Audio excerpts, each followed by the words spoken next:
৬৩ কোটি টাকা শুধু সুন্দরবনের বাঘ গণনার জন্য খরচ হবে। প্রতি বাঘ গণনা করতে খরচ পড়বে ৩০ লাখ টাকা। অথচ এই ৩০ লাখ টাকা দিয়ে আমি শুনছি যে ২-৩ লাখ টাকা হইলে আফ্রিকাতে নাকি বাঘ কিনতেই পাওয়া যায়। গত ২০১৮ সালে একবার বাঘ গণনা করা হয়েছে সুন্দরবনে। তখন দেখা গেছে যে ২১৮টা বাঘ আছে সুন্দরবনে। আবার প্রয়োজন পড়ছে যে বাঘ গণনা করতে হবে। অথচ বাঘ গণনা করবেন ৬৩ কোটি টাকা দিয়ে, ৪০ জন মানুষ প্রায় ৬ মাস কাজ করবেন। তারা মাত্র ৪০ ভাগ, সুন্দরবনের ৪০ ভাগ জায়গা আয়ত্তের মধ্যে এনে তারা গণনা করবেন কত বাঘ আছে, আর বাকি ৬০ ভাগেরটা তারা আন্দাজে মানে প্রেডিকশন করে ধরে নেবেন যে কত বাঘ আছে। তা আমার কথা হচ্ছে যে বনের ফরেস্ট্রিতে কি আর কোনো গুরুত্বপূর্ণ কোনো ইস্যু নাই যে ৬৬ কোটি টাকা দিয়ে দিতে হবে বাঘ গণনা করার জন্য?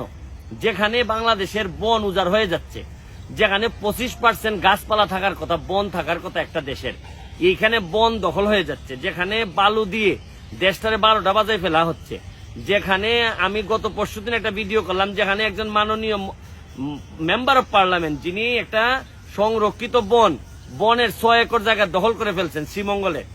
এই আপনার এইরকম অবস্থায় যেখানে জায়গায় জায়গায় গাছ কেটে পাচার করে বনের শেষ হয়ে যাচ্ছে বন। আরে বন যদি না থাকে তাহলে বাঘই আপনি বাঁচাবেন কিভাবে? এদের পরিবেশ যদি ঠিক মতো রাখতে না পারেন, যেখানে বাংলাদেশের পরিবেশের দিক থেকে ১ নাম্বার বলা হচ্ছে যে বসবাসের অযোগ্য এবং সবচেয়ে খারাপ ওয়েদার হচ্ছে গিয়ে বাংলাদেশের, এইখানে ৬৬ কোটি টাকা মানে এক একটা বাঘ গুনতে আপনি নিবেন টাকা ৩০ লাখ। আরে ৩০ লাখ টাকা দিয়ে তো কত কিছু কেনা যায়। এই জন্যই তো আমার কাছে মাঝে মাঝে মনে হয় যে বাংলাদেশে ছাগল উৎপাদনে কেন সবচেয়ে বাড়াইয়া জানেন? কারণ ছাগলরাই বেশিরভাগ কিছু কিছু মন্ত্রণালয় আমার কাছে মনে হয় ছাগলরাই দেশ চালায়।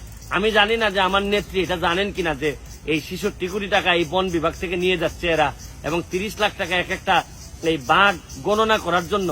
হায়রে, এই দেশে মানুষের কত সমস্যা, এই সমস্যাগুলোর দিকে নজর না দিয়ে বাগান কে বাগান শেষ হয়ে যাচ্ছে, দখল হয়ে যাচ্ছে, দখলদারদের যন্ত্রণায় কিচ্ছু পারা যাচ্ছে না।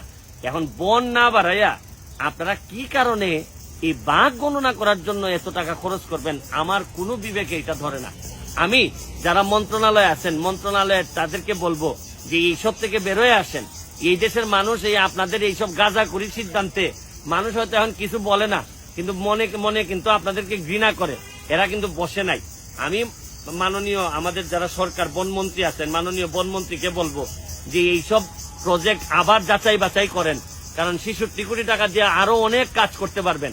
বরং বন রে বাঁচান, গাছ বাঁচান, মানুষ যারা পশু পাখি আছে তাদের পরিবেশটারে বাঁচান। তাহলে এমনি প্রাকৃতিক হয়েতেই বাঘ ভাল্লুক যা আছে সব বেড়ে যাবে। আর নাইলে ছাগল ছাড়া এই দেশে কোনো কিছু বাড়বে না। ভালো থাকুন, সুস্থ থাকুন।